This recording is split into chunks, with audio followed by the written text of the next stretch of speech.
Cheryl, you know, drives me nuts. People think that all I like is fancy food, and then that's not true. I really like just casual home cooking like the next person. And one of my favorite restaurants makes awesome pork chops. I love pork chops. So I was thinking that we should make some pork chops. I'm game. All right. So I'm gonna season these pork chops up, these center cut pork chops. Why don't you go ahead and make the seasoning mix or the spice mix? Okay, so I'm gonna mix the cornstarch and the flour together and add in garlic salt and granulated garlic for the seasoned flour. Go ahead and make sure you mix it all together real nice and evenly, and then go ahead and pour it on this platter here. Now, with these pork chops, what's really important is you want center cut and you want 3/4 inch pork chops, because anything thinner will overcook and dry out, but anything thicker may not cook all the way, and then you'll have some raw pieces. So go ahead and spread that out, Cheryl, just kind of evenly. And as I finish seasoning these chops here, we're gonna really dredge them in the flour and get them really nicely set up to fry here. Are you ready? Okay.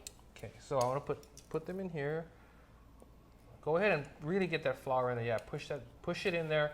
You almost want to create almost like a fried chicken batter is what we're trying to do. Okay. Okay. So I'm gonna get these going while you're doing that. Let me just pat it a little bit. Just gonna go in my fryer here. And what kind of oil are you using there? This is peanut oil I'm using to do the frying. And why peanut oil? I like peanut oil because I can get a higher smoke point. One of the things I really like about peanut oil is that it has a cleaner flavor, I think, than canola oil. And one of the things that's really good about peanut oil is it doesn't get rancid like sometimes canola oil does.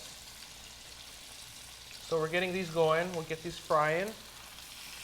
Now you're gonna fry these at medium-high heat in a thick gauge pan. That's really important as well. So I can't use my lightweight aluminum pan.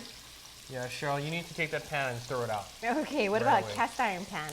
Cast iron would be really good, but I think at the end of the day, what you want to do is, if there's anything that you're going to want to invest in to be able to cook very well, it's a really thick gauge, solid pan, because it'll hold the heat better. And one of the things that's really important is that holding the heat better is going to give you even cooking, and it's going to give you a much better eating experience.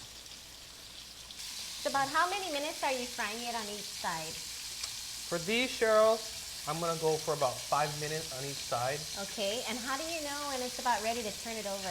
Well, what I'm looking for is you can start to see some of the proteins push out of the edges here, and you can see the blood pushing out of the bone. When that starts to come up, it's telling me that it's just about ready. Okay. And the color is a big indicator too. You really want to get that golden color. So I want to flip these over. Oh, that's a nice Keep color. in mind, Cheryl, that this dredging mix has cornstarch in it, and because it has the cornstarch, it will not brown as much as if I only use flour. Okay. But why did you want to use the cornstarch?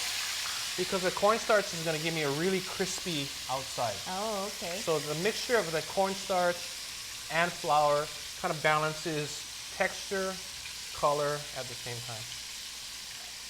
So we're going to let these fry nicely for about 5 minutes. So it's been about 5 minutes and Yep. it looks a beautiful golden brown and crispy. So I'm going to see that. We're just going to just pat them just lightly. Take off the excess oil. Yep. And then we're just going to do presentation after that. This would be really good with kimchi fried rice. Yeah. This would make a great meal or a great poo-poo. Poo-poo totally. How about pork chops and poke? Ooh, yum. I think it's pauhana time, Keone. Go get the poke. Got it. Wow, this would make a great meal or poo-poo for pauhana time. Pork chops and poke. You get the poke, I'll bring the pork chops. I'm on it. For this recipe and more, visit us at Foodland.com.